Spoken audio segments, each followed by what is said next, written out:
Moi, je vais vous parler de comment est-ce qu'on optimise son temps en tant que freelance, et comment est-ce qu'on peut automatiser des choses. Je pense que le no-code, c'est un sujet assez vaste et moi, j'ai envie de prendre un petit peu l'angle de la flemme, de toutes ces fois où on a fait des trucs, 1 fois, 2 fois, 10 fois, 100 fois et de se dire: «Mais, pourquoi est-ce que je fais ça?» Et est-ce qu'il y a pas une solution sur terre qui existe pour pas avoir à faire ça, à chaque fois à la mano? Et du coup, pour vous donner un petit peu de contexte sur ce que je fais, moi, du coup, à la base, je suis développeuse WordPress, ça fait 8 ans et du coup, j'ai un peu ces problématiques de dire à des clients des trucs en rapport avec leur site. Et donc, c'est ça que je vais vous montrer là dans les minutes à venir.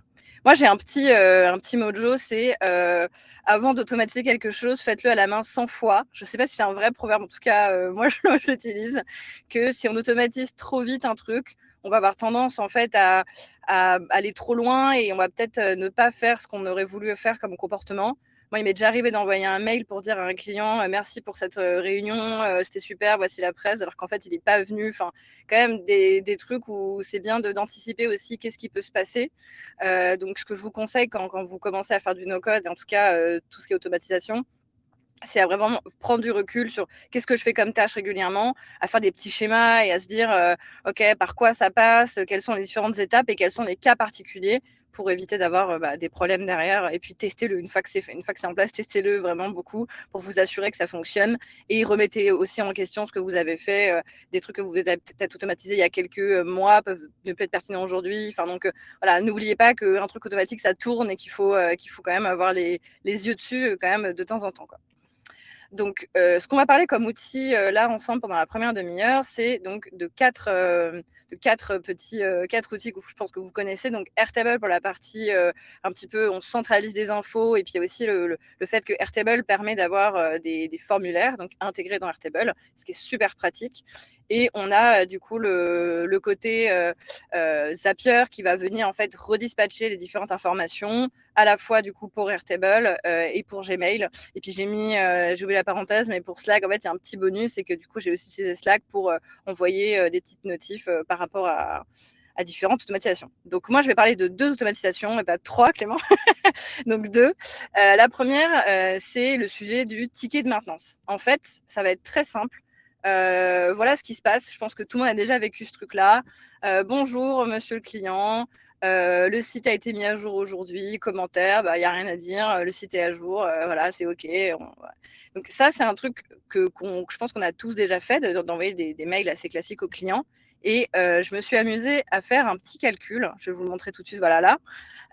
En fait, imaginons, je mets 3 mails, je mets 3 minutes à faire ce mail, j'ai 15 clients et je fais les mises à jour du coup du site de mon client 2 fois par mois. Ça fait 90 minutes, donc 1 heure et demie. Donc là, on va regarder comment économiser 1 heure et demie ensemble là maintenant. Et donc ça, c'est ce qu'on va avoir comme résultat final en fait. C'est que plutôt que nous-mêmes envoyer ce mail, on va plutôt avoir en fait un mail qu'on va faire partir et qui va directement récupérer donc, des variables, donc les infos sur le nom du client, le nom du site et du coup les commentaires. Donc, je vous montre tout ça. Premièrement, je vais vous montrer un petit peu qu'est-ce qu'on va voir côté formulaire. Ça, c'est le formulaire du coup que Airtable nous met à disposition. Ce formulaire, je m'en sers dans 2 contextes et c'est aussi pour ça que j'ai créé cette automatisation. C'était en fait parce que déjà, moi, donc comme je disais, j'ai un peu la flemme d'envoyer un mail à mon client, mais aussi parce que je travaille en équipe et je bosse avec d'autres freelances. Et c'est vrai que ça m'a semblé assez incongru de faire envoyer à mes freelances des mails en direct à mes clients, où du coup, si jamais il y a un souci, le client va répondre, du coup, ils vont s'échanger entre eux et finalement, on perd un peu le fil, alors que je suis censée quand même représenter un peu une agence et donc un ensemble. Et donc, ça, c'est important aussi au niveau de son image. Donc, du coup, là, ce système, c'est que j'ai cette URL. Donc là, l'URL n'existe pas, n'y allez pas, mais c'est pour vous montrer un petit peu la forme. Donc, on aura du coup Airtable et l'URL qu'on va déterminer. Et en fait, du coup, ce qui se passe, c'est que mon freelance ou moi, on a que 2 champs. C'est très simple. Le premier champ, en fait, ça va être les différents clients. Ça, c'est moi qui vais le remplir. Le freelance, en fait, il fait ce qu'il veut. Il choisit le client pour lequel il a mis le site à jour. Voilà, il appuie sur Add, ça ouvre ça. Il met son petit commentaire, il fait Submit et c'est tout. Ça, voilà, je veux dire, c'est pas plus compliqué que ça pour le freelance. Ça, tout va s'automatiser, ça va envoyer le petit mail, tout ça. Et donc, je vais vous montrer les différentes étapes. Mais vous voyez que ça peut être quand même hyper rapide. Donc, je vous fais un petit zoom sur Airtable. Donc, Airtable, pour ceux qui connaissent pas, c'est en fait un Excel, un Google Sheets amélioré. Et franchement, il faut que vous regardiez ça parce que c'est vraiment super cool. On va faire un petit zoom sur 2 éléments importants. Alors, je sais pas si vous voyez très bien, mais je vais vous en parler à l'oral. Donc, on a 2 onglets. Le premier onglet, moi, je l'ai appelé BDD Info Client Maintenance. Donc, la base de données, en fait, c'est où est-ce que je stocke les infos en rapport avec mes clients. Et donc, du coup, là, vous voyez, donc, j'ai mis client A, client B, client C. Donc, j'ai mes infos. Donc, on va avoir l'entreprise. On va avoir le prénom du client pour pouvoir lui envoyer le petit mail qui dit bonjour, bonjour Léa, bonjour Apolline. Le nom de famille si jamais on a besoin. Le mail, évidemment, pour savoir où est-ce qu'on envoie du coup le mail. Et du coup, on a l'URL du site et les tickets associés. Et c'est là où ça peut être super puissant avec Airtable, en fait, c'est que on va avoir en fait ce système de communication en fait entre plusieurs onglets. Où ici, en fait, si mon développeur il a rempli aujourd'hui en disant client C, commentaire RAS, et ça va venir se rajouter automatiquement ici, il n'aura pas à le faire lui-même. Et du coup, en fait, moi, j'ai également cette vue en fait globalisée. Et c'est là où c'est super intéressant pour Airtable, c'est que non seulement j'ai automatisé grâce à Zapier, mais j'ai aussi une vue globale. Et du coup, là, je sais que le client A, on a fait beaucoup de maintenance. Je sais que le client B, on en a fait un peu moins. Et en plus, du coup, il y a ce système de tickets. Et c'est ça qui est super important pour moi. C'est qu'en fait, là, si je remonte du coup le mail, là, en fait, c'est juste un mail. C'est voilà. Encore une fois, imaginons, il y a 15 clients de maintenance, ça fait 30 mails. Clairement, on est perdu. Si le client nous appelle, on ne peut pas savoir vraiment à quel mail on fait référence. Alors que là, du coup, l'intérêt, c'est qu'on a cette du coup, notion de ticket où en fait, on aura un numéro unique. Et là, je fais un peu référence à ce que vous devez connaître. Quand on va à McDo, on a un numéro de commande. Quand on va faire une prise de sang, voilà, c'est vraiment ce numéro de ticket qui, du coup, permet de vraiment savoir de quoi on parle. Et moi, franchement, je me rends compte qu'au quotidien, ça me sert en fait de me dire ah, mais depuis le ticket 31, on a moins de problèmes. Est-ce que tu penses que c'est à cause de ce qu'on a fait au ticket 28? Enfin, voilà. Et donc, du coup, il y a vraiment cette notion de numéro unique qui est associée à une fois où on a fait la maintenance. Et il n'y aura jamais deux fois le même numéro, même si c'est des clients différents ou le même client. Donc ça, voilà, c'est un peu une logique très code, mais qui permet de vraiment pouvoir se dire de quoi on parle et à quel moment est-ce qu'on parle de quoi. Voilà, donc un petit zoom, j'ai un peu anonymisé avec mes magnifiques pavés noirs. mais du coup, voilà, je voulais vous montrer en fait que du coup, on retrouve ici dans mon deuxième onglet en fait le récap du coup de la maintenance. Et qu'en fait, c'est ici où il y aura une ligne à chaque fois pour dire voilà, voici le ticket, en fait, le numéro qui s'incrémente automatiquement à chaque fois, qui est similaire à cette vue-là en fait. C'est juste que du coup, c'est une fusion entre les deux colonnes et tout est automatisé. Donc voilà pour Airtable. Ce qui se passe côté Zapier, alors je ne rentre pas dans le détail parce que Zapier, voilà, il faut que vous creusiez si ça vous intéresse et vraiment c'est une mine d'or. Mais en fait, en 3 étapes assez simples. Donc le premier, c'est qu'effectivement, il y a donc un new record, c'est que du coup, on a rempli le formulaire côté Airtable. Ça a fait tomber du coup cette information dans du coup mon Airtable, donc ici dans ma base de données Airtable. Zapier a permis de déclencher un email au client qui dit ce que j'ai montré au début, bonjour, voilà, on a fait les mises à jour. Et le petit bonus, c'est que moi, je m'envoie à moi-même et à mon équipe, du coup, une petite notif Slack qui me dit salut, les mises à jour ont été faites. Et ça, c'est trop bien, du coup, on peut savoir un peu qui a fait quoi, et du coup, on garde un petit peu le côté suivi, en fait, tout simplement. Voilà, donc ça c'est un petit peu je voulais vous montrer la conclusion. Donc c'est ça, c'est que du coup, on a le fameux numéro de ticket. Donc je sais que c'est le numéro de ticket 38. Je crois qu'il y a deux questions, je vais aller voir. Airtable, Notion, différentes similitudes. Vaste question. Moi, je trouve que Airtable est sympa rien que pour le fait qu'on ait le formulaire qui est directement intégré. Ce qu'on n'a pas avec Notion. Du coup, il aurait fallu utiliser comme un truc comme Tally Form, qu'il aurait fallu zapper avec Zapier. Enfin, je trouve que ça rajoute une étape. Après, c'est quand même assez similaire au niveau des fonctions, de ce qu'on peut faire. Mais pour ce besoin-là, je trouve ça plus pratique de faire avec Airtable. Et Thibaut répondait à l'autre question. Ok, donc du coup. Non, je me suis planté, j'ai pas fait exprès, j'ai pris la mauvaise question. En fait, il faut que tu enregistres, tu peux cliquer pour enregistrer justement et pour répondre. En fait, tu peux enregistrer ton vocal pour que la personne sache dans le replay à quel moment elle répond à la question. Waouh. Du coup, c'est pour ça que ouais, alors même, j'ai jamais utilisé ça. En fait, tu démarres la réponse en direct et la personne a directement son replay avec cette question-là. C'est hyper pratique pour tout le monde. C'est pour ça que, bien sûr, je me suis trompé de bouton. C'est ça D'accord. qui est parfait. Bah écoute, Ça pour fait moi, tu plaisir. nous as appris quelque chose. Ok. Et Thibaut, un avis sur Airtable versus Notion? Moi, personnellement, je préfère largement Airtable par rapport à Notion parce que c'est pas le même outil de base de données. Après, le truc de Airtable, je trouve, alors paradoxalement, c'est que tout le monde utilise Notion, mais tout le monde utilise mal Notion. C'est un truc Ouais. où tu as genre 5% d'utilisateurs qui utilisent les 80% de la puissance de l'outil. Et je trouve que Notion, tu sais, ils ont fait un truc qui est tellement simple à utiliser pour des trucs basiques que du coup, aller plus loin, parfois, ça paraît Les hyper gens se le complexe et sous-estiment. du coup, tu t'enfermes vite dedans, en fait. Et moi, j'utilise, honnêtement, j'utilise comme un système de texte, quoi. Enfin, je me sens honteux quand je dis ça parce qu'il y a des personnes qui sont Non, ouf, mais genre c'est je un peu pense au comme mec de Photoshop, Dropbox. hein. Je pense que c'est comme tous les gros logiciels, en fait. On s'en sert parce qu'on fait 3 trucs avec et qu'on sait les faire et que c'est toujours un effort de sortir un peu de sa zone de confort et d'aller plus loin et de faire des trucs plus complexes. Ouais, mais Mais Photoshop, tu te dis qu'il y a des trucs possibles, alors que là, Notion, t'es de base, tu te dis pas qu'il y a des c'est trucs vrai, possibles à faire de dingue, tu vois. c'est vrai, c'est vrai. C'est Donc, vrai. Mais c'est non, aussi en mais c'est regardant ce que les un. autres en font. Moi, ce qui m'a fait Ouais. évoluer sur Notion, c'est de voir les templates des autres, c'est de voir ce que les autres ont fait et de me les approprier et ouais, non, c'est sûr que Mais il y a une culture c'est qui est un peu, folle, c'est limite un peu sectaire. Il y a des gens qui font des templates c'est clair. de vie, de coach de vie, quoi. Wow. Ils vendent Impressionnant. des templates. Mais bon, en tout cas, ouais, moi je trouve, effectivement, je suis d'accord avec toi, Airtable est quand même plus complet pour le côté no code, on peut faire plus de choses, enfin, on va plus loin, je pense, dans la technique, ce qui est peut-être pas le cas avec Notion. Ouais.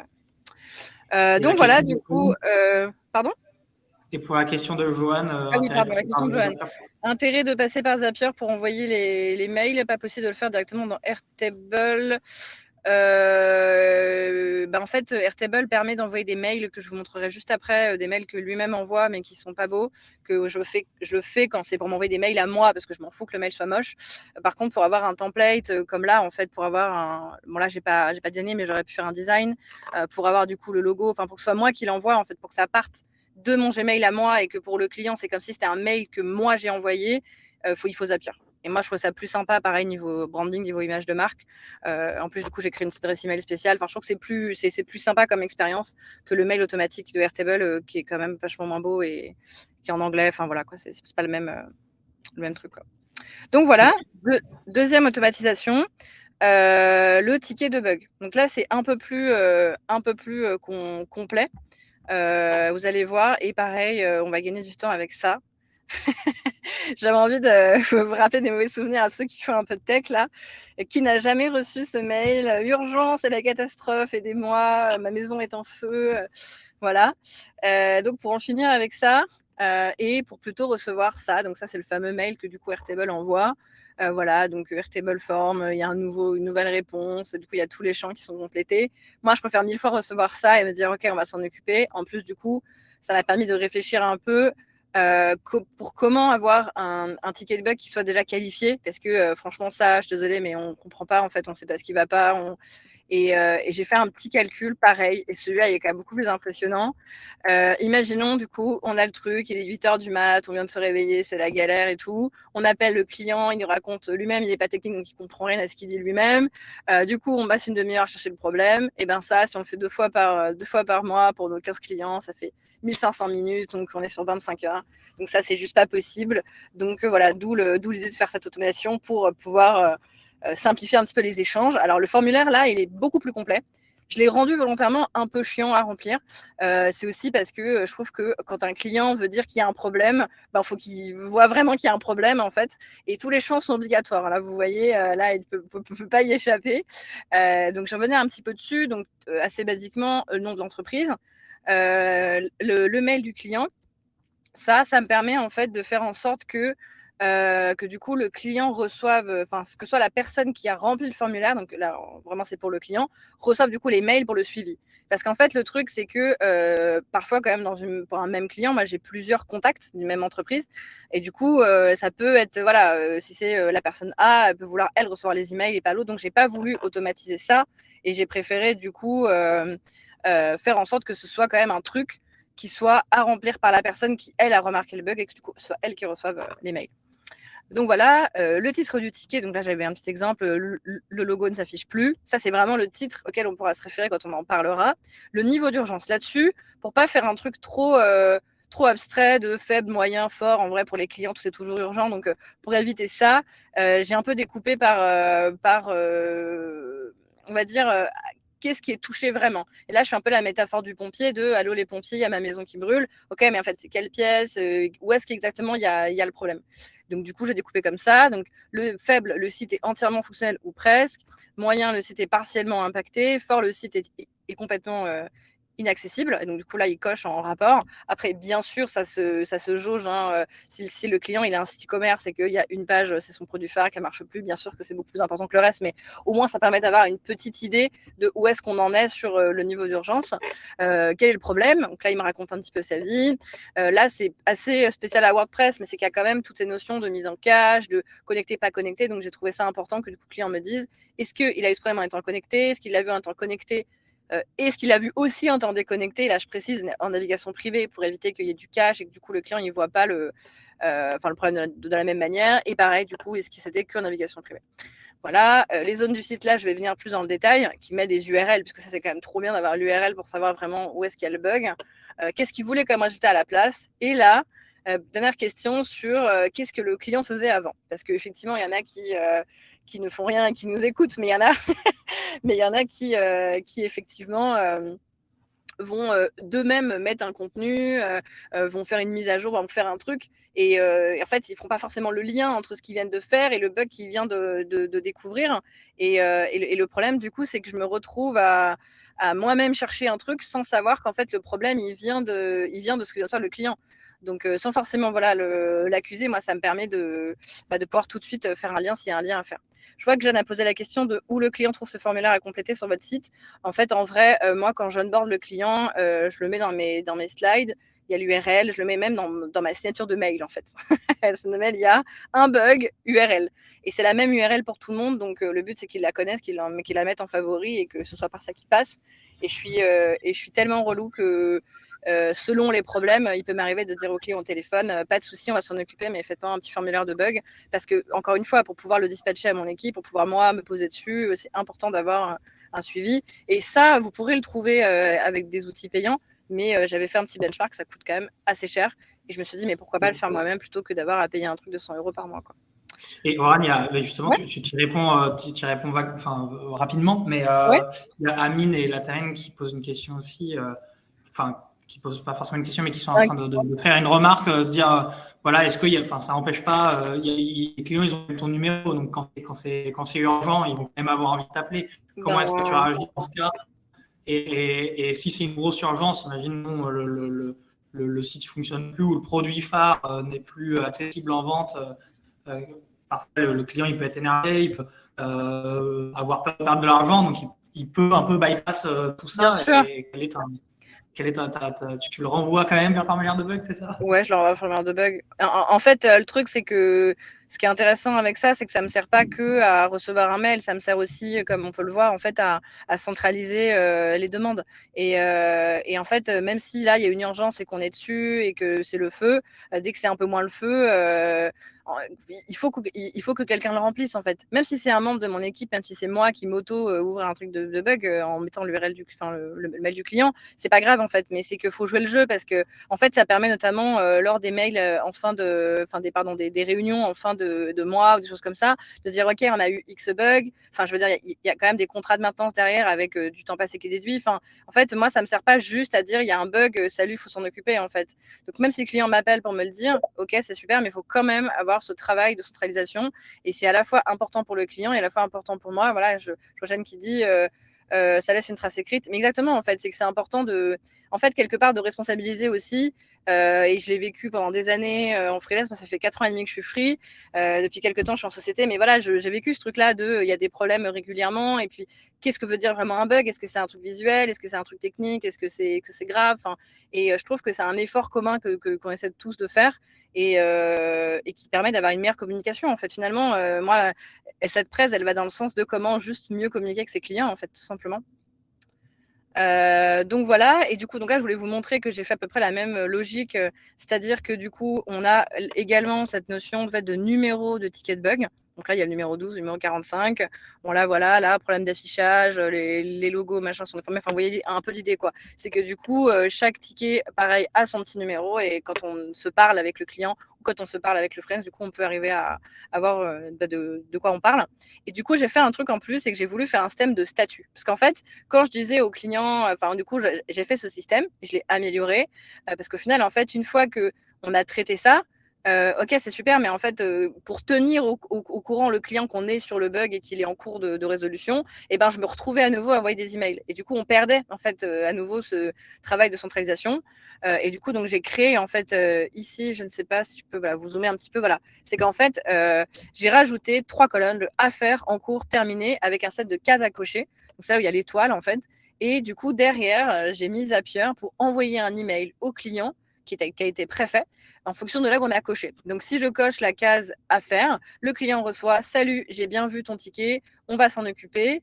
Salut, là, il est en cours de traitement. Et voilà, ça y est, il est terminé, il est clôturé. » Donc, il y a vraiment les 3 étapes. En fait, il y a même 4 étapes. C'est le client a ouvert un ticket, on reçoit un mail et il reçoit un mail comme quoi, oui, le ticket a été reçu. Mais s'il m'envoie ça à 7h du mat', moi, je dors à 7h du matin. Donc, en fait, c'est pas pour autant que son ticket, il est en cours de traitement. Donc, du coup, il envoie son ticket à 7h du mat'. Moi, à 9h30, ou si c'est plus urgent, enfin, voilà, bien sûr, je peux le voir. Mais du coup, je lui renvoie, du coup, ce mail de affaires qui dit, OK, on l'a vu. T'inquiète pas, on l'a vu.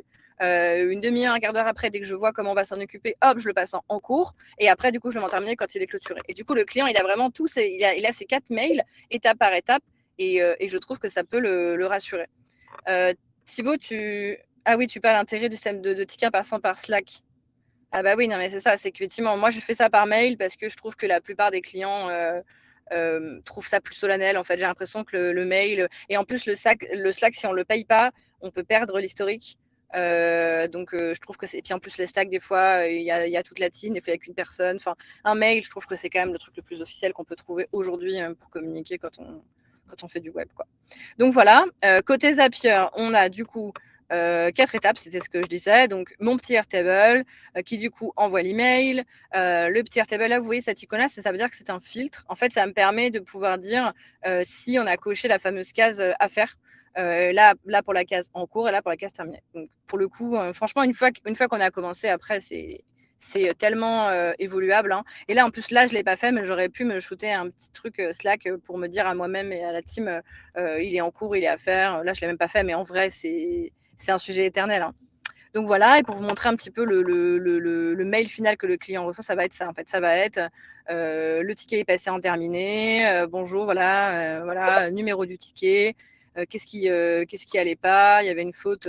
Voilà, vous voyez bien que que ça peut être tout un tas de choses, mais que c'est quand même important de le noter parce que si le client, en plus, peut avoir une frustration, s'il y a plein de choses à traiter, est-ce que du coup, ça a été pris en compte ou pas? Où est-ce qu'on en est? Après, il faut faire attention. Ça, moi, je m'en sers pas sur des énormes projets quand je vais livrer un site et qu'il y a un gros travail de recettes. Là, je vais plutôt faire un Notion ou un Airtable de recettage où là, il y aura découpage par page. Enfin, c'est encore un autre sujet. Là, c'est plus le système de ticketing et du quotidien de le client, il a remarqué des petits trucs par-ci par-là. Parce que si il me faisait 70 tickets par jour, on s'en sort pas, quoi.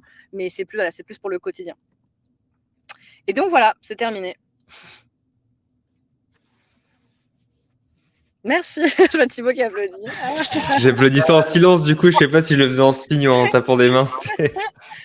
Merci Oran, trop cool. Et franchement, c'était vraiment top. Moi, on en avait parlé, mais j'avais pas vu tout ce qu'il y avait derrière. Et de le voir là, les screens étaient vraiment classe. C'était vraiment super. Merci beaucoup. Trop cool. Merci beaucoup, Oran. Merci pour l'opportunité d'en parler.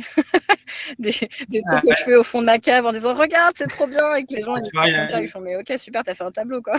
Il y a plein de monde qui te remercie. En effet, dans une cave, apparemment, c'est fou. Ah ouais, toutes les personnes qui font les automatisations sont beaucoup dans leur cave. Il y avait une question qui n'avait pas été répondue. Ouais. On y répond vite fait, et puis comme ça, on n'est pas trop à la bourre normalement. Bien sûr, vas-y. Il y a Amine qui... t'en as parlé aussi rapidement. Je pense que ah oui, Jira. Aujourd'hui, pas mal de monde utilise Jira. Alors, on va tester de démarrer la réponse en direct en plus. Ah oui. Yes. Aujourd'hui, pas mal de monde utilise Jira ou d'autres outils de gestion de projet. Vous essayez d'automatiser la création de tickets. directement dedans? Non, Jira, moi je trouve que c'est pour les grands groupes. Franchement, là, je sors d'une mission crème à la crème, on s'en est servi. Je peux vous dire que je tenterai pas de m'en servir avec mes clients. Non, mais en fait, bien sûr qu'on peut utiliser des outils comme ça. Il y en a plein d'autres. Hein. Il y a Monday, il y a plein de choses très bien qui sont plus poussées. Moi, ce que j'aime bien dans ce que j'ai mis en place, c'est qu'il y a un côté un peu artisanal, quoi. C'est 2 bâtons et un peu de scotch. Et puis, en fait, c'est un peu une question de qu'est-ce qu'on a comme posture avec son client. Est-ce qu'on est une très grosse boîte ou est-ce qu'on reste un freelance plus ou une agence accessible?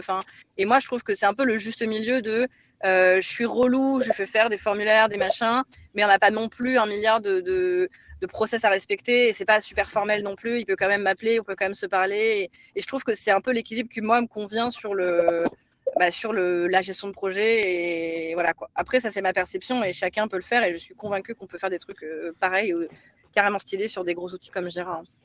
Après, moi, pour compléter un peu, la problématique des gros outils, c'est que très souvent, pour trouver une fonctionnalité spécifique, ça devient très vite très compliqué. Alors que quand tu maîtrises ton automatisation, ce qui est bien, c'est que tu peux faire ce que tu veux avec.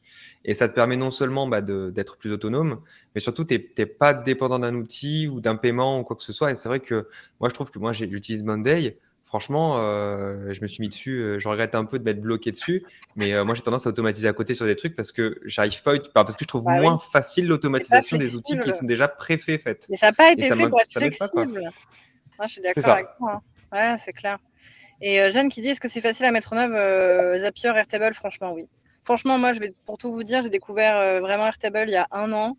Je me suis farci ça. Il y a la doc qui est pas mal. Si vous parlez un tout petit peu anglais, vraiment, c'est à votre dispo, quoi. Il y a Shubham Sharma qui est assez connu, qui publie beaucoup sur le sujet. Enfin, je veux dire, en soi, si vous êtes motivé, vous tapez tutoriel Zapier, tutoriel Airtable, vous serez les rois du monde. Hein.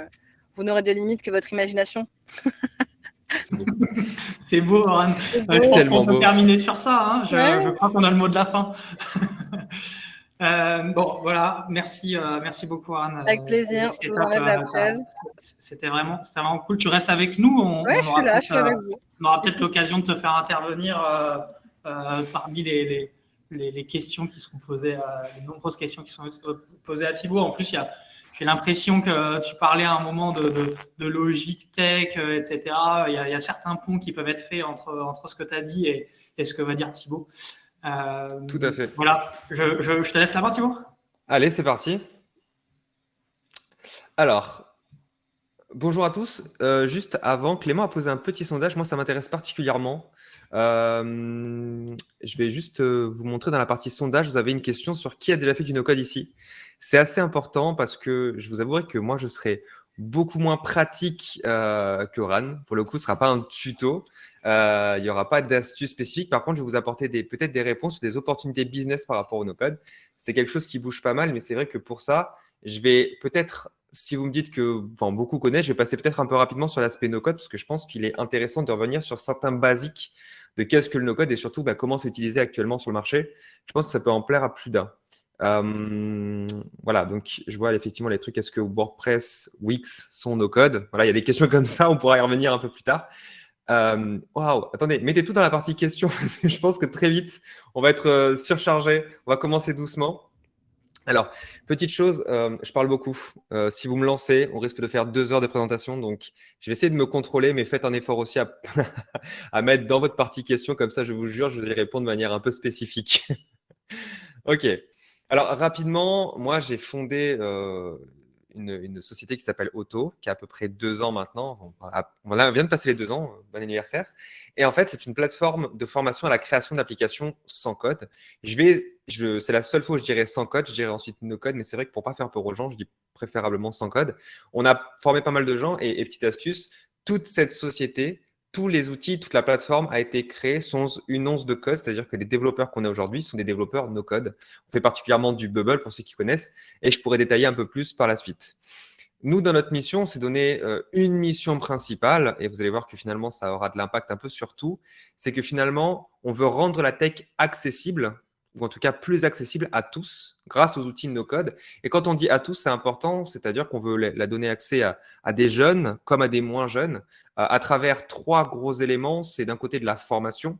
Donc, on va utiliser le côté on va dire, remote pour faire de la formation sur du grosse volumétrie. Le système de formation, c'est pas parce que c'est remote qu'il n'y a pas d'humain. Au contraire, on a fait un système où justement, on peut permettre aux gens d'avoir des micro-groupes de 10 personnes et donc d'apprendre beaucoup plus facilement.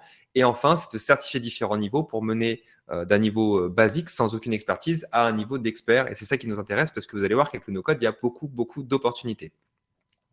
Alors, juste, je regarde sur les sondages. Alors, toi, Clément, normalement, toi, je crois que tu peux voir les réponses. Ok, Ouais, oui, 75-25. peut-être que si tu, peut-être qu'il faudrait Ouais, que tu votes pour avoir la si je réponse. réponds, effectivement, ça marche mieux. Ok. Donc, Moi, j'ai les réponses. Tu veux que je te les dise non, c'est en bon, live 74-26, j'ai 51 votes, ça me va très bien. J'ai une majorité. C'est important parce que, effectivement, il faut bien comprendre une chose. Je trouve personnellement que le no-code porte mal son nom. Le no-code, en fait, déjà, il faut savoir, c'est pas une techno. D'accord? C'est pas un langage. Ce sont tous les outils qui ne nécessitent pas de code pour créer et maintenir des solutions de type SaaS. Quand on parle de solutions de type SaaS, ce sont des solutions qui sont accessibles via Internet, donc via navigateur. On ne parle pas d'applications qui sont totalement installées de manière bureautique, sans connexion Internet. Ce n'est pas du tout le même système, donc il faut vraiment préciser ce que c'est. Et surtout, le no-code, les gens ont tendance à le résumer à pas de code, pas de programmation, alors qu'en fait, on utilise exactement les mêmes logiques qu'on a dans le code. On utilise le CRUD, on utilise des bases de données, on utilise des systèmes qui font que, bah oui, il faut réfléchir, oui, il faut se casser la tête, oui, on fait de la conception de bases de données, et même on utilise parfois du code pour étendre ou contourner certaines limitations de ces outils.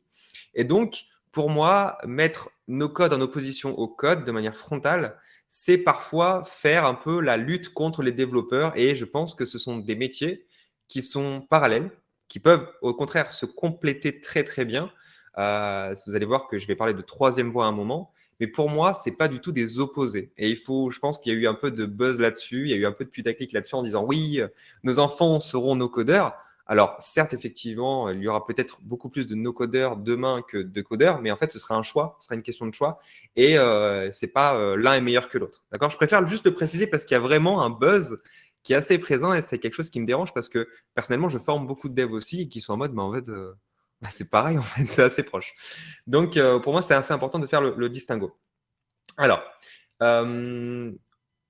ok, je vais juste essayer de répondre un petit peu. Alors, est-ce que vous voulez qu'on prenne On va prendre 5 secondes pour faire vraiment une petite description rapide. Donc, la définition du no-code, je pense que Mélanie, bon, c'est bon pour toi, je viens d'y répondre à peu près, je pense. Ça veut dire quoi faire du no-code? En fait, faire du no-code, bah, tu as compris, c'est que l'idée, c'est que pratiquer les outils no-code, je vais dire faire du no-code pour résumer un petit peu, parce que je ne peux pas détailler l'intégralité des outils que je souhaite, sinon ça va être très très long, sachant qu'il y a plus de 800 à 1000 outils aujourd'hui. Je vais m'en concentrer sur 5 à 10 maximum, hein, rassurez-vous, je ne vais pas tous les mêmes présenter, mais sachez que selon les catégories, il y en a énormément. Amine, no-code était depuis plusieurs années synonyme de low perf. Là, je pourrais y répondre un petit peu plus en détail, mais sache que c'était quelque chose qui était effectivement il y a plusieurs années, donc la techno était immature. Et aujourd'hui, c'est plus du tout le cas. Aujourd'hui, on arrive à des performances quasiment similaires avec du code. Bien évidemment, il y aura toujours des limites, et c'est ça qui est intéressant par rapport au code, mais pour le coup, on n'est plus là-dessus sur ce côté low perf. Et ok, il y a trop de questions. Je vais continuer un petit peu. Je vois que va-t-il tuer les devs, etc. Ok, j'avance. Très bien. Allez, on part à la suite. Alors, déjà, on va se concentrer sur un sujet. Alors, pour vous donner un peu d'insight, moi, je forme à de la programmation no-code, notamment avec des outils qui sont des outils de programmation no-code comme Bubble et Adalo. Et moi, j'ai une expertise qui est très, très forte en Bubble. Ce qui est intéressant, c'est que je vois beaucoup, beaucoup de personnes. On a formé plus de 600 personnes en quasiment 2 ans. Et aussi, on voit les retours sur le marché. Et ça, c'est hyper intéressant parce qu'aujourd'hui, on a autant des startups que des grosses boîtes qui ont levé des fonds, qui sont passées en no-code, et autant des personnes qui sont totalement freelance que des personnes qui sont salariées en no-code, même si le métier n'existe pas encore.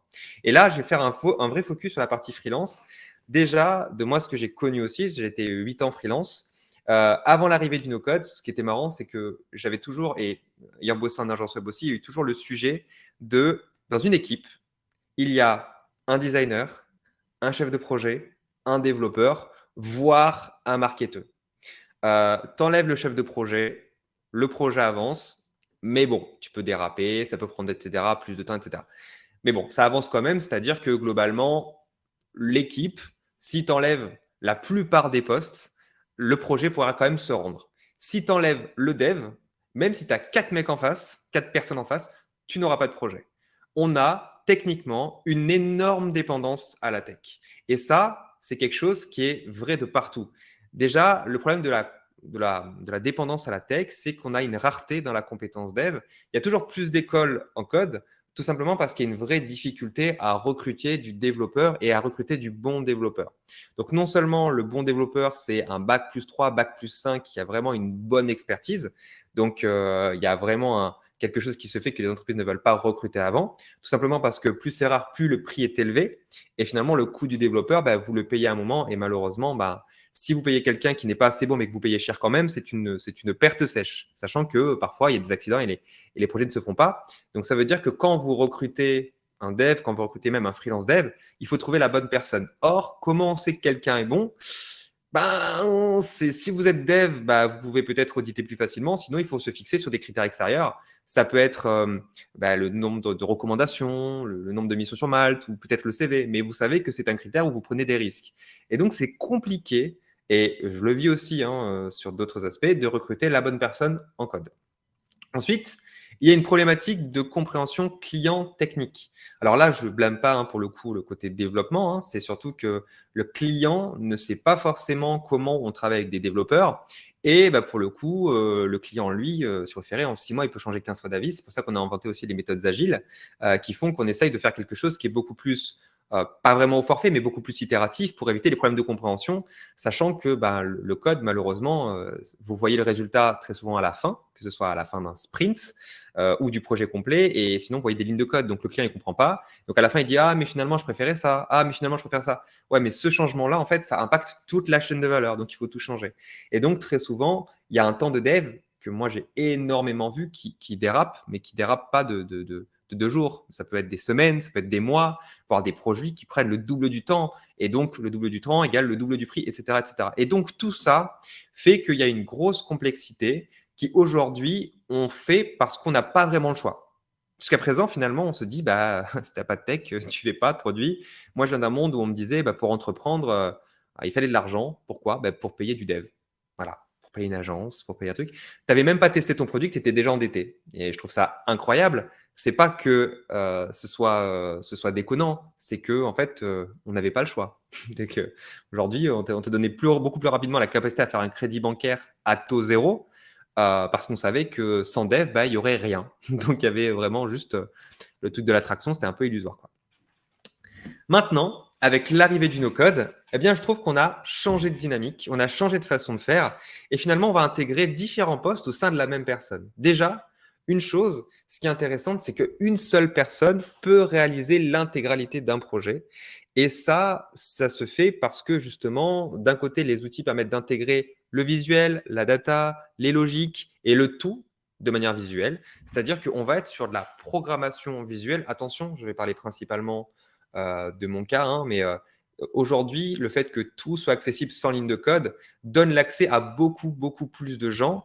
On pourra détailler un petit peu plus, mais vous allez voir que finalement, techniquement, on a mis quand même certaines populations à l'écart de la technique. J'appelle ça l'obscurantisme technique, c'est-à-dire que c'est un langage où, depuis des années, on a essayé de faciliter l'accès à des choses complexes à travers l'informatique, à travers votre téléphone, à travers les OS. Et le code, c'est la seule chose qui est restée vraiment inaccessible. Du style, il ne faut pas que tout le monde touche, parce qu'il y a un sujet là-dessus. L'idée de ces outils, c'est de vous donner l'accès à la création d'applications, de ce que vous voulez, grâce à de la programmation, donc des sujets logiques, mais qui se fait de manière visuelle. Et donc, ça vous permet effectivement de gérer tous des aspects qui ne feraient qu'avant, c'était juste un designer qui pouvait faire le design et le codeur qui ferait juste le code. Et de l'autre côté aussi, ce que je trouve intéressant et ce qu'on a beaucoup parlé avec Clément, c'est que avant, pour se former au code, il fallait 1 an, 2 ans, 3 ans avec un bon niveau d'expertise. Et en fait, finalement, vous n'étiez que développeur. Alors attention, quand je dis vous n'étiez que développeur, je ne veux pas être péjoratif, mais quand on se forme et à quel point c'est compliqué, en fait, faire d'autres choses, c'est pas facile. Quand tu tapes 3 à 5 ans d'études, c'est pour faire un métier très spécifique. Là, on s'aperçoit qu'avec le no-code, vu qu'on peut se former en quelques mois, ça dépend des outils, mais très souvent, ça va être, on va dire qu'en 3 mois, vous avez déjà un très bon niveau. L'expertise, vous pouvez l'accéder assez rapidement. Vous allez vous apercevoir que vous ne perdez pas votre expertise de base. Et très souvent, un designer qui fait du no-code et qui fait de la programmation visuelle peut devenir un très bon créateur de produits aussi. Et donc, ça lui permet d'aller encore plus vite sur certains sujets. Bien évidemment, ces propos, même si ça fait un peu magique, c'est à nuancer. C'est que bien sûr, on ne remplace pas une expertise de 1 ou 2 ans en un claquement de doigts. On ne peut pas dire qu'une personne lambda pourra devenir expert Bubble du jour au lendemain. Et très souvent, d'ailleurs, et il faut que je le dise, on essaie un peu de casser ça, mais des personnes qui sont anciennement dev vont être très très bonnes quand elles vont passer au no-code parce que les logiques sont similaires et donc elles vont être encore plus performantes. OK? Est-ce que je vais pas... Ouais, je vais faire avec ce que peut apporter le no-code et ensuite je fais une petite partie question parce que j'ai l'impression qu'il y en a eu beaucoup encore. Je fais une petite partie question, promis, je réponds à tout. Alors, déjà, ce que peut vous apporter le no-code, donc je l'ai un peu dit, mais il y a upskill ou reskill en quelques mois. Upskill, c'est effectivement avoir une compétence complète, c'est-à-dire que vous n'avez pas de compétences de base et vous pouvez devenir très très bon en quelques mois grâce au no-code contre quelques années en code. Ou sinon aussi, vous avez un reskill. Reskill, c'est quoi? Ça va être une reconversion. Donc une conversion, nous très souvent, on a des personnes qui ont différents métiers préalables. On a eu des infirmiers, des dentistes, des chirurgiens, on a eu des plombiers, on a eu des boulangères. On a une ancienne star de la télé-réalité, de la Star Academy précisément. Je ne dirais pas qui, mais c'est hyper intéressant à quel point ça touche tout le monde. Et surtout, c'est souvent animé par l'envie de créer quelque chose pour soi ou pour créer une boîte. Pas tout le monde a envie de créer une scale-up, d'avoir une grosse boîte, mais vraiment l'envie de démarrer, parfois juste de ces envies-là. J'en parle juste au dernier point. Vous diminuez aussi le coût d'accès à la tech. Ça veut dire que vous allez pouvoir travailler avec des personnes parce que justement, vous allez, je vais dire, moins travailler. Attention, il faut le nuancer aussi. Mais vous donnez quand même l'opportunité à des personnes avec des projets finalement avec 5 000 € en no-code, vous faites quand même beaucoup de choses. Alors qu'à 5 000 € en code, vous faites rien, enfin, ou très peu de choses. Ensuite, vous augmentez la rapidité de développement. Je donnerai quelques chiffres après, mais sachez que le développement visuel vous permet d'augmenter la célérité complète du projet et vous améliorez aussi la compréhension. Donc, ce qui participe à la rapidité, c'est que quand votre client il n'attend pas la fin du projet pour vous dire que ça ne va pas ou qu'il peut faire lui-même des améliorations et des modifications visuelles parce qu'il le voit, vous allez voir que ça vous aide énormément à avancer sur le projet. Bien évidemment, il y a parfois des clients qui peuvent être trop intrusifs, mais rarement, en général, ça se passe assez bien. Et enfin, permettre à des projets sans business model de voir le jour. Alors ça, c'est un côté perso que j'ai, mais pour moi, il est essentiel de faire que des projets impact ne soient pas dépendants d'un business model financier pour être réalisés, parce que très souvent, il y a un coût de la tech. Donc finalement, si vous avez des projets qui ne rapportent pas d'argent tout de suite, alors que vous avez un coût à la tech important, résultat, vous n'avez pas de projet. Le monde associatif, le monde du handicap notamment, où je suis principalement concerné parce que mon fils a un handicap, aujourd'hui, faire des applications qui sont maintenues par des développeurs parce qu'il y a le coût pour, c'est quasiment impossible. Et c'est un vrai sujet où aujourd'hui, le no-code peut apporter beaucoup de choses justement sur ces sujets-là parce que justement, il y a des opportunités de faire du développement. Qu'est-ce qu'on appelle projet impact? Ah oui, d'accord. Donc, Oran, tu as fait la même bêtise que moi tout à l'heure, c'est ça? Exactement. Voilà. Alors, j'appelle des projets impact, ça peut être des projets impact social, ça peut être des projets impact écologique. En fait, tout là où la techno, ou en tout cas la technologie, pourra apporter quelque chose, mais le coût de la techno aujourd'hui freine la R&D, freine les avancées et freine la capacité à aller là-dessus, parce que le coût du test en techno coûte très cher, c'est-à-dire que vous faites un déploiement avec des devs, le test finalement s'avère négatif, vous avez perdu votre investissement, votre mise de départ. Vous n'avez même pas l'occasion de tester et très souvent, il faut aussi, je dirais, convertir ou transférer la matière grise. Et ça, vous ne pouvez pas le faire tout le temps avec des devs parce qu'il n'y a pas la même façon de parler. Donc pour moi, il y a vraiment un avantage là-dessus. Il ne faut pas que je m'étende sur l'aspect philosophie, sinon je vais passer 3 ans. Une startup qui lève des fonds sur une base de patrimoine no-code n'est-elle pas moins valorisée? On sait que les prototypes seront à faire. Alors, Amine, c'est très intéressant parce que tu as l'air d'avoir vraiment une vision d'il y a 2 ans sur le no-code. Aujourd'hui, Prelo a levé 13 millions, ils sont full no-code. Cure a levé 10 millions, ils sont full no-code. Aujourd'hui, le no-code n'est plus limité en termes de scalabilité. Si tu parles de scalabilité par rapport à certains niveaux de performance, sache qu'aujourd'hui, on peut largement améliorer ça et c'est plus un sujet. Donc, il n'y a plus vraiment l'aspect low perf ou low investissement en no-code. C'est vraiment des vieilles croyances qui ne sont plus aujourd'hui ça. Alors, bien évidemment, je ne te dis pas que tout le monde pense comme ça. Aujourd'hui, moi, je lève des fonds, je suis full no-code, c'est plus un sujet. Alors, est-ce que tu as des cas de figure, tu préconises plus de passer par du code que plutôt une solution no-code? Alors, voilà. Pardon. Très bonne question, Magali. Alors là, après, c'est du cas par cas. Je te dirais, faire un outil no-code en no-code, Inception. Peut-être très compliqué. Il y a des façons de faire, des choses où tu pourrais faire des interfaces avec du visuel, etc. Je te dis que ce ne serait pas forcément possible ou pas forcément conseillé. Après, ce qu'il faut savoir aussi, c'est que tu as pas mal de plugins, donc des API qui permettent de te connecter d'autres services à des outils no-code et donc d'en étendre les fonctionnalités. Et ça, c'est assez intéressant, mais pour le coup, c'est tellement spécifique. Moi, aujourd'hui, sur Bubble, je peux aller jusqu'à 95% d'un développement classique, hein. C'est vraiment très rare de ce que je ne pourrais pas faire. Et ce qui est intéressant aussi avec la plupart des outils no-code, c'est qu'on a vraiment l'impression que c'est des black box, c'est-à-dire des outils qui sont fermés, alors qu'en fait, au contraire, tu peux vraiment beaucoup faire de choses et tu peux rajouter du code avec. Euh, Peut-on. Il y a beaucoup. Ok. Je m'arrête juste avec. Manon, je te répondrai juste après. Je réponds juste à Ronald. Peut-on faire des solutions avec une logique métier complexe en no-code? Calcul de stats, agrégation de données, oui, tout à fait. Et je te dirais, alors plutôt que la gestion de base de données à plusieurs millions de records, oui, totalement. Après, effectivement, si tu as des limites par rapport à l'outil sur une volumétrie énorme, tu peux toujours passer pour cette base-là à une base extérieure si nécessaire. Tu peux totalement te connecter à une base SQL ou NoSQL. Et dans ces cas-là, compléter l'aspect no-code avec un peu de low-code, donc avec un peu de code dedans. Et donc, ça ouvre les possibilités énormes. Aujourd'hui, moi, même certaines personnes utilisent, pour éviter par rapport à certaines logiques par rapport à des données santé, ils utilisent des bases SQL extérieures qui relient à Bubble pour utiliser la partie front, donc uniquement visuelle de Bubble, parce que ça permet d'aller beaucoup plus vite et de contourner les limites de l'outil. Donc, c'est assez intéressant là-dessus. Mais bon, c'est des cas avec pas mal d'expertise, mais il y a des agences qui se développent là-dessus spécifiquement. Allez, on passe à la suite pour pas être en retard. Alors, de nouveaux comportements émergent et ça, c'est hyper intéressant parce que moi, de ma vie où j'ai pas mal aidé quand même de startups parce que j'ai commencé historiquement comme ça, avec 5 échecs au compteur. Voilà. Ce qui est intéressant, c'est qu'avant, il y avait vraiment l'aspect, j'appelle ça startup chômage, c'est-à-dire que vous aviez un temps de création de projet qui était de 2 ans et au bout de 2 ans, il n'y a plus le chômage, voilà, donc on repart travailler.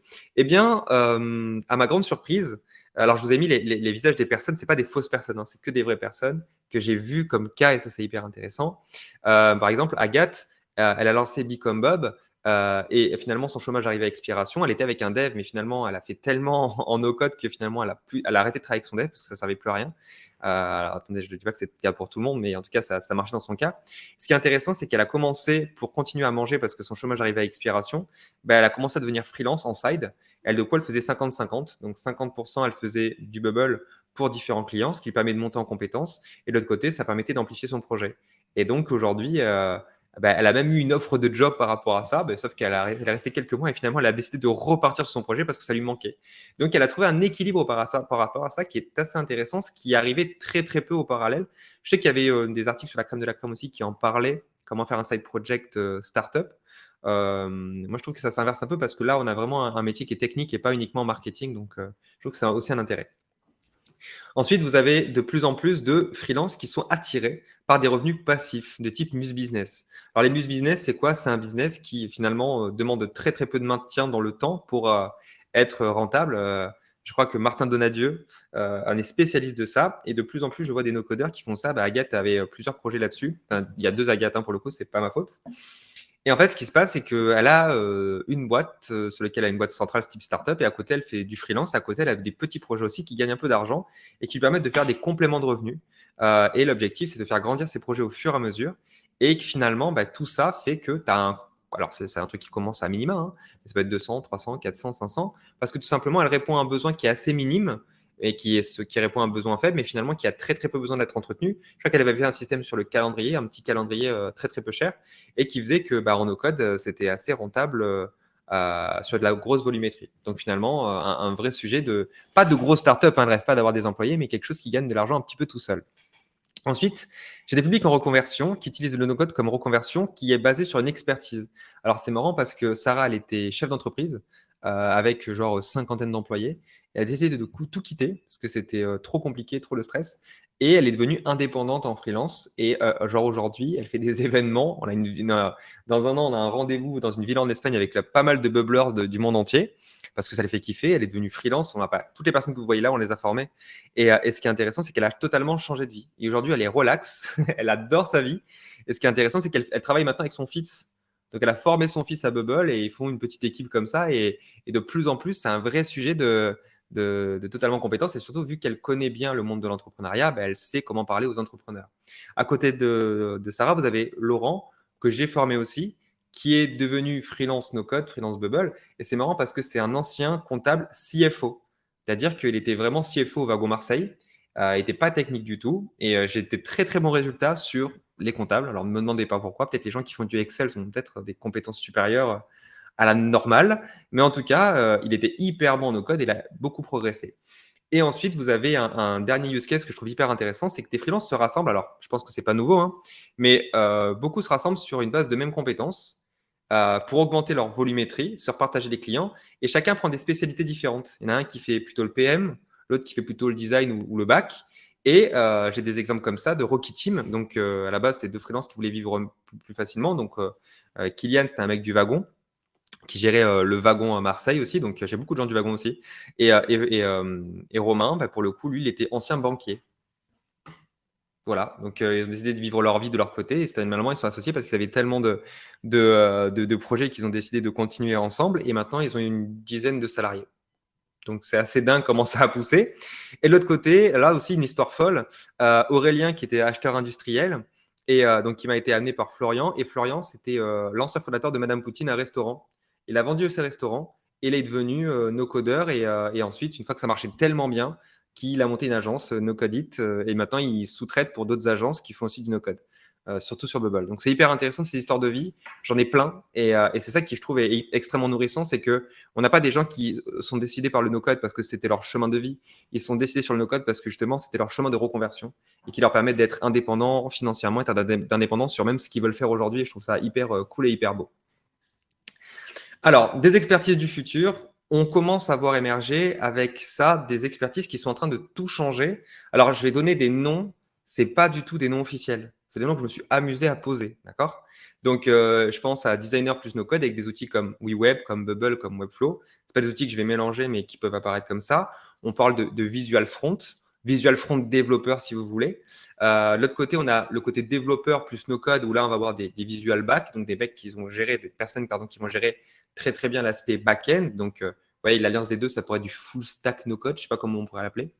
Ensuite, il y a du côté PM plus no code. Donc là, on voit qu'il y a de nouvelles façons de créer, de produire des outils et surtout de faire de la gestion de projet avec des outils no code parce que vous allez voir que quand vous êtes PM, normalement, vous ne touchez pas à la partie technique. Désormais, vous pouvez le faire. On forme pas mal de PM aussi sur ce sujet-là. C'est-à-dire, ils te disent, bah, maintenant, je ne suis plus obligé que mon MVP soit, ou en tout cas ma phase de delivery soit totalement dédiée à une personne extérieure pour faire le développement. Maintenant, je peux l'intégrer dans ma compétence et ça permet de faire des petits produits, voire même des plus gros produits avec un aspect product qui est vraiment assez intéressant. Du coup, pour moi, on ne transpose plus ce qu'on fait en code et actuellement, on va juste inventer de nouvelles manières de faire à partir de l'existant, ce qui n'est pas du tout pareil.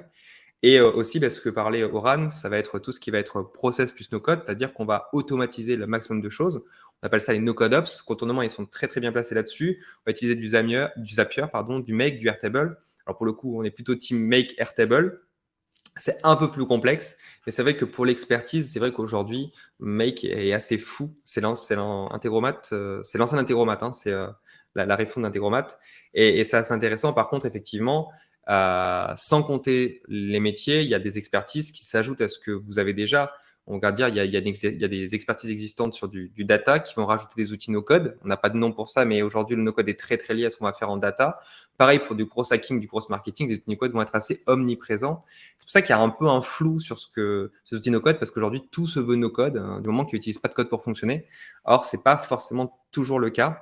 Et aussi, il y a un truc intéressant à réfléchir, c'est que tous les outils ne permettent pas le même niveau d'expertise. Il y a vraiment un sujet là-dessus. Ce n'est pas parce que vous avez des outils no-code qui sont très brillants que tous vous permettent d'aller sur des niveaux d'expertise qui sont assez dingues. Alors, vous, en tant que freelance, il faut que je me dépêche, putain, je vois il y a trop de questions. Bon, très intéressant. Pourquoi vous, en tant que freelance, vous pouvez utiliser le no-code et vous devez, c'est que déjà, vous allez réduire les coûts 3 à 8 fois moins cher qu'une application codée. Vous allez dérisquer le projet, c'est-à-dire que vous avez une itération rapide et peu coûteuse. Donc, ça peut être autant pour créer son projet que pour travailler avec des clients. Le client, en fait, il est plus en bout de chaîne, donc il voit ce qui se passe et donc vous pouvez faire des itérations beaucoup plus rapides. Et surtout, moi, dans mon développement, j'ai un jeu, c'est que je fais du développement en temps réel, c'est-à-dire que le client a toujours accès à la dev et il peut voir ce qui se passe. Et du coup, l'objectif, c'est on fait des points, pas pour autant qu'il a le droit de me déranger tout le temps, mais l'idée, c'est qu'il peut voir à tout moment comment son projet avance et ça le rassure énormément. Ensuite, augmenter la vitesse. On est en général à 5 fois plus vite qu'un développement classique. Par contre, vous ne faites pas les choses de la même façon, donc il ne faut pas se dire non plus qu'on change totalement la façon de faire.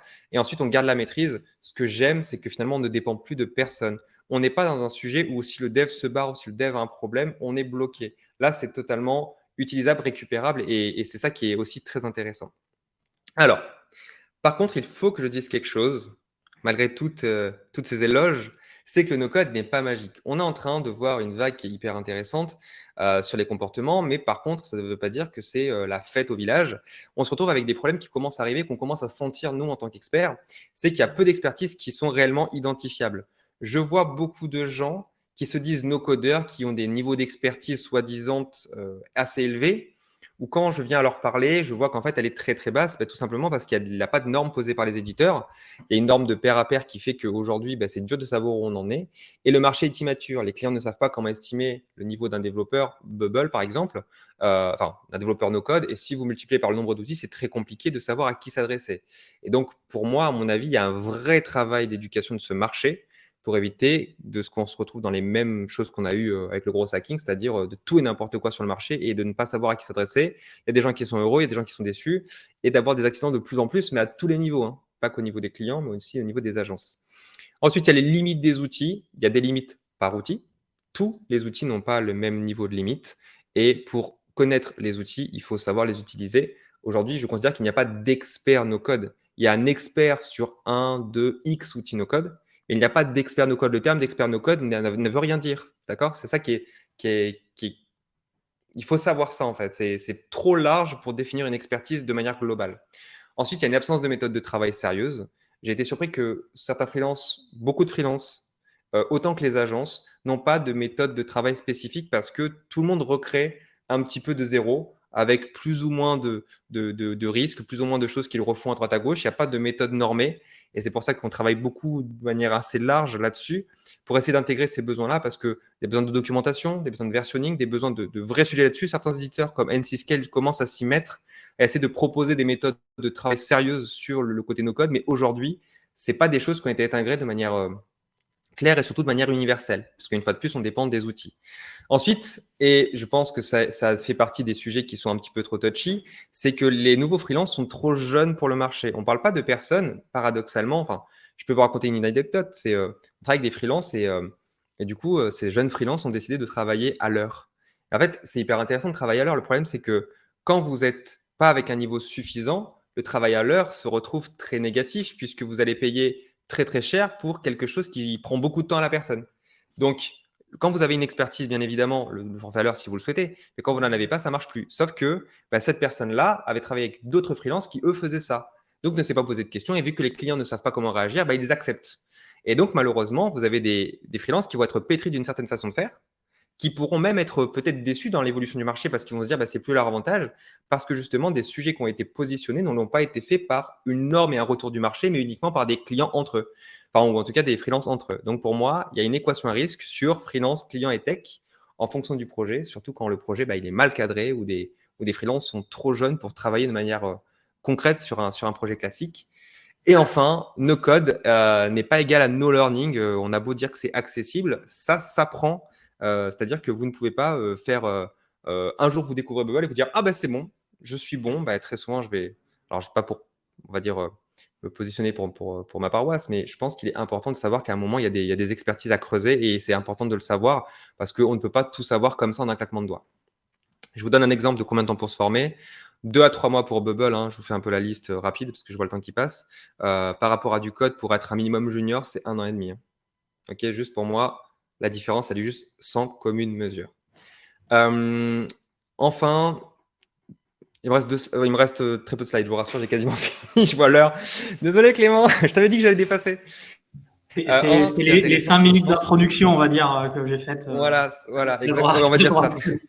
Et ensuite, il y aura les 5 minutes de j'ai le droit, parce que je suis du sud, puis un quart d'heure de questions-réponses. C'est très important de voir que le no-code n'est pas temporaire. Pour moi, en fait, il n'y a pas de comparaison parce que c'est une troisième voie pour la création et le développement d'applications sans avoir besoin d'une transition. On peut totalement faire son business en code, on peut totalement faire son business en no-code, on peut le faire même carrément pour du non-technique, pour ceux qui auront fait du e-commerce, du Shopify ou même du WordPress. C'est pas du tout un sujet. On peut même faire des bascules entre les deux. C'est pas obligatoire, mais on peut le faire si nécessaire. Par contre, ce qui est intéressant, c'est que il faut pas comparer les axes de réflexion. Il y a des sujets qui sont communs, mais on ne peut pas transposer ce qu'on voit dans le code au no-code. Et je le vois beaucoup faire, malheureusement, parce que il y a un peu le côté opportuniste, il y a un peu le côté buzzable, mais malheureusement, ça ne fonctionne pas de la même façon. Tout comme on ne pourrait pas faire ce qu'on fait en no-code, ce qu'on ferait en code, ça n'aurait pas de sens. Donc, il est important de comprendre qu'il y a vraiment des coutumes, des normes, des façons de faire, des méthodes qui vont se creuser, qui vont arriver. Et c'est vrai qu'on a rarement l'occasion d'être pionnier sur un marché. C'est ça qui est aussi intéressant, c'est un peu de découvrir tout ce qui est en train de se passer. Je vous donne quelques use cases en rapide, par exemple de ce que vous pourriez faire en Bubble, parce qu'on me dit souvent oui, etc., on ne peut pas faire grand-chose, etc. Mais en fait, ça, c'est des clones. Donc, vous pourriez faire des clones Instagram hein, avec tout l'aspect commentaires, like, etc., de manière assez fonctionnelle. Vous pouvez aussi faire carrément des dashboards avec des graphes. Oula, pardon. Hop, démo login. Donc là, c'est que des templates que je vous propose, c'est juste pour vous montrer un exemple de ce qu'on peut faire là-dessus. Donc, on n'est pas sur des applications, c'est déconnant, ou on n'est pas sur un truc très, très templaté comme on pouvait le voir avant. On a aussi des plateformes d'éducation, des e-commerce. Enfin, on est vraiment très, très large à ce qu'on peut faire avec. Et ce qui est intéressant, c'est qu'on peut beaucoup personnaliser. Et il y a eu beaucoup. Putain, j'ai juste mis celui-là. Le poufias. Hop là, on va revenir en arrière. À chaque fois. Et donc, il y a vraiment des sujets. Je vous enverrai la présentation parce que je pense que si vous voulez, il y a des choses dessus. Et enfin, voilà, juste finir là-dessus. Si vous avez souhaité découvrir le no-code, on a fait des formations gratuites pour commencer sur Bubble et Adalo. Vous pouvez scanner le Bitly si vous le souhaitez. Je pense que ça peut être intéressant parce que, bon, nous, on a l'aspect communautaire, mais surtout, je pense que commencer de manière totalement gratuite, ça vous donne aussi un avis sur ce dont vous avez besoin ou pas, que ce soit pour vous lancer, pour tester, pour vous faire un avis. Je sais aussi qu'il y a beaucoup de sujets sur le no-code et sur la perception de ce qu'on pourrait en faire et qu'on en a. Je sais que certaines personnes même qui ont peur d'aller là-dessus parce qu'on leur a dit que c'était limité ou limitant ou qui sont devs et qui ne veulent pas être contre les devs ou qui sont devs eux-mêmes. Mais il n'y a pas du tout le sujet. En fait, en vrai, pour nous, on travaille avec des développeurs et on se sent développeur. C'est juste qu'on a une façon de concevoir qui est plus visuelle, mais c'est exactement pareil pour nous. Donc voilà. On passe aux questions. Tu me dis Clément, tu me dis quand je stop parce que... Merci Thibaut. Oui, on peut.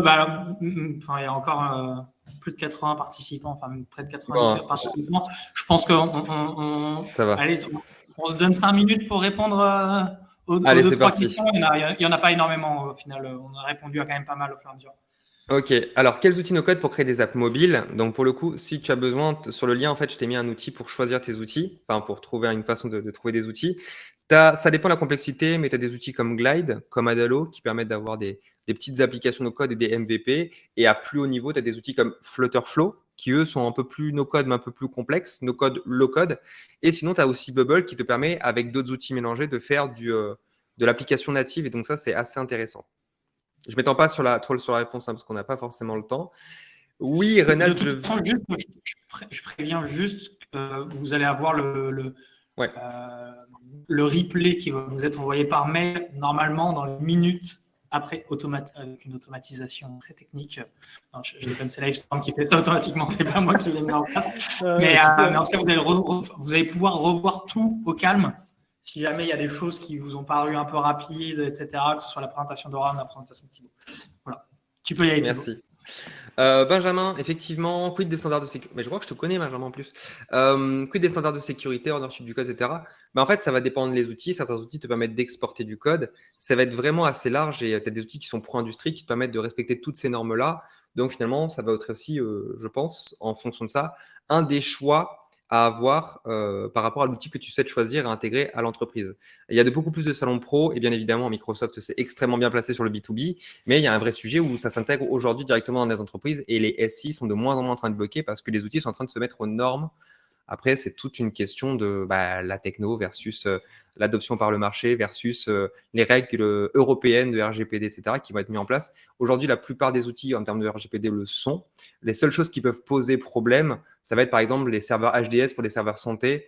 où là, effectivement, on va déconseiller certains outils plutôt que d'autres, ou alors carrément, on va conseiller d'avoir des liens de bases de données externes pour ces bases-là, pour éviter d'avoir des accidents par rapport à l'anonymisation.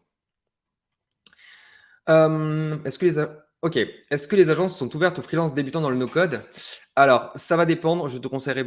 Non, honnêtement, ça va dépendre. Certains peuvent vous reformer, mais c'est quelque chose qui peut avoir un coût. Certaines formations font du freelance ou du stage qui te permet d'avoir une expérience en agence. Nous, c'est ce qu'on fait, par exemple. Mais effectivement, le problème, c'est que la formation en elle-même pour une agence, c'est une perte de temps, c'est une perte sèche parce qu'il faut t'accompagner et te payer en même temps. Donc, je pense qu'il y a d'autres façons de se faire. Après, il y a des façons d'apprendre en autonomie, de se faire une expérience. C'est vrai qu'avoir un nom d'une agence, ça te certifie d'être beaucoup plus rapidement pris sur le marché. Donc, peut-être qu'il faut. Après, certains font des tests, hein, donc tu peux montrer patte blanche et sur la base du volontariat et peut-être de ta capacité à avoir rendu des résultats ou avoir fait des bootcamps en ligne, etc., et d'avoir montré ce que tu as produit, peut-être la capacité à te faire recruter comme ça. Est-ce qu'on est piégé? Amine, une fois sur Bubble, est-ce qu'on est piégé ou on peut extraire son produit et l'héberger ailleurs? Si tu utilises la base de données Bubble, tu es bloqué. Tu peux extraire la base de données par CSV, mais ça va être chiant pour le coup. Une fois que tu es sur Bubble, tu es sur Bubble.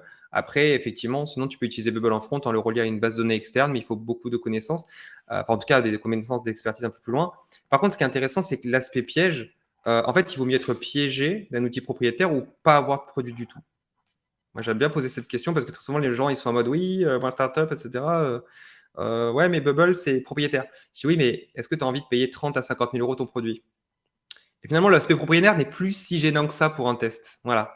Donc attention peut-être aux fausses questions et aux questions pièges dans le sujet, parce qu'aujourd'hui, le no-code offre une opportunité. Cette opportunité est forcément à un prix, à un coût. On est en face de sociétés qui doivent gagner de l'argent. Mais aujourd'hui, pour moi, avoir le choix de savoir à quel moment notre société, notre compagnie ou notre startup peut percer ou pas avec un budget minimum, c'est quand même, je pense, une valeur qui est bien supérieure à ce que pourrait coûter, par rapport à la valeur qu'on pourrait payer sur un outil no-code. On aura le PPT. Alors, oui, moi j'ai pas de. Merci Soline, une petite question facile. Oui, moi je vais aussi fournir le lien de la présentation. Je vais envoyer à Clément, donc vous pourrez retrouver sûrement le lien de la présentation. Moi je peux l'envoyer dans le chat en speed si nécessaire, ça va être très rapide. Regardez, hop, je l'envoie dans le chat en speed. Dans tous les cas, je vais. Attendez, je suis en train de me réfléchir. Ouais, il aurait fait. En fait, le lien, je ne vais pas pouvoir modifier de suite là, le mail qui va être envoyé à tout le monde. Alors, du coup, si vous, toi, si tu as pu la partager, c'est cool. Ouais, mais après, dans le replay, ils pourront le retrouver dans le replay, dans le chat du replay, tu vois. Ok. Oran, je ne sais pas si tu as un lien, sinon ils peuvent venir te parler, Oran. Ben oui. Non, mais je sais, Oran, que tu es présente un peu sur LinkedIn, etc. Peut-être que s'il y a quelqu'un qui veut soit poser des questions supplémentaires, je ne sais pas, c'est une question que j'aime bien poser, je vais vous la poser à tous les deux. Si quelqu'un a des questions supplémentaires, qui veut creuser un peu le sujet, est-ce que alors Oran, toi par exemple, j'aurais envie d'aller voir sur LinkedIn. Toi Thibaut, je t'ai trouvé sur le Slack de No Code France. Est-ce qu'il y a des endroits particuliers où on peut vous retrouver, où on peut soit vous poser des questions, soit vous suivre, soit peut-être que vous faites du contenu, ou est-ce que vous faites bon, toutes ces petites questions-là, vous avez compris, je me perds dans ma question, mais je crois que vous avez compris. Non, mais t'inquiète pas. Pour moi, effectivement, je publie sur LinkedIn depuis quelques temps. En fait, ça fait une semaine. mais en fait, j'ai fait la technique que je conseille à tout le monde, c'est de prendre des brouillons. Dès qu'on a une idée, on la met de côté. Et là, j'ai 100 brouillons de post LinkedIn. Du coup, ça fait que je poste plus ou moins tous les jours. Et franchement, c'est hyper cool. Et j'ai déjà eu des clients grâce à ça, alors que ça fait qu'une semaine. Donc franchement, je vous conseille tous de le faire. Donc si vous voulez venir me parler, avec grand plaisir. Et puis du coup, moi j'ai le site de l'agence qui pour l'instant est très simple et j'aimerais qu'on le fasse évoluer avec un côté un peu guide pour aussi donner un peu des pistes. Parce que moi, mes clients en général, c'est les CEO ou les head of marketing des startups. Et en fait, je me rends compte que tout le monde a une culture technique, mais qu'elle peut être un peu disparate. Et je trouve ça super cool de pouvoir aider un peu à comprendre un peu les enjeux d'une demande client et de qu'est-ce qu'on veut, pourquoi ça prend du temps, pourquoi c'est compliqué. Donc voilà, ce sera des choses que je publierai à l'avenir. en complément de mes posts LinkedIn sur comment gérer une agence et tout ça. Pour ma part, moi dans le Bitly, vous avez pas mal de liens, notamment sur un lien du Discord. Vous avez la capacité de prendre des rendez-vous. Alors pour le coup, c'est mon équipe derrière qui peut répondre à vos questions. Je suis désolé. Alors sur le Discord, par contre, je suis accessible en général. Je réponds pas mal aux questions, mais même il y a beaucoup de no-codeurs. On est plus de 1600 sur le Discord, donc entre Bubble et Adalo, donc c'est assez intéressant. Pour le coup, j'essaie de répondre assez rapidement sur le Discord, mais c'est vrai que sur le reste, c'est plutôt l'équipe qui prend en charge parce que je me fais souvent demander, questionner. J'ai dû enlever mon numéro du site parce que c'était très compliqué. Donc c'est vrai que pour l'instant, on essaye c'est plutôt des questions à l'écrit sur Discord et c'est plus simple. Et après, on fait régulièrement des interventions, des webinaires. On en fait quasiment 3-4 par mois pour répondre à toutes les questions. On en fait aussi sur la plateforme, donc sur le Discord. Donc n'hésitez pas à venir dessus pour en savoir plus parce qu'il se passe pas mal de choses dans l'aspect communautaire. J'aime à le dire. Je me sens plus une communauté d'éducation qu'une plateforme de formation. Ok, très bien. Donc sur le Discord et sinon sur le site d'Auto, j'imagine, il y a tout ce qu'il faut pour vous contacter. Tout à fait. Alors, attends, Soline, tu as le lien, tu as le Bitly que tu peux prendre en photo. Sinon, je vous file le Discord. Alors, tiens, je te le file ici. Comme ça, voilà, comme ça la réponse. C'est bon. Je voulais répondre à l'oral, mais c'est... J'ai vu une question de Karine, si je dis pas de bêtises, ouais, qui disait, ah bah, tu as répondu. Ouais, j'ai répondu. Ok, ça marche. Donc voilà, bah, de toute façon, déjà, vous pouvez regarder, avec le replay, vous pourrez faire des pauses et regarder de plus proche un petit peu ce qui a été fait, mais sinon, moi, j'avais vu que Contournement donnait des formations d'introduction, même gratuites. Tout à fait, ouais. Oui. Une formation gratuite d'introduction à Zapier et Airtable. Alors, je ne l'ai pas faite, donc je ne pourrais pas vous dire si c'est bien ou pas. Mais pareil, bah, voilà, sinon, il y a beaucoup de choses sur Internet que tu trouveras, Karine, en tapant sur YouTube introduction à Airtable ou ce genre de mots-clés. Franchement, moi, pour utiliser un petit peu ces outils, je me suis formé par tout seul. Et ça nécessite pas non plus des grosses compétences tech pour comprendre comment ça fonctionne.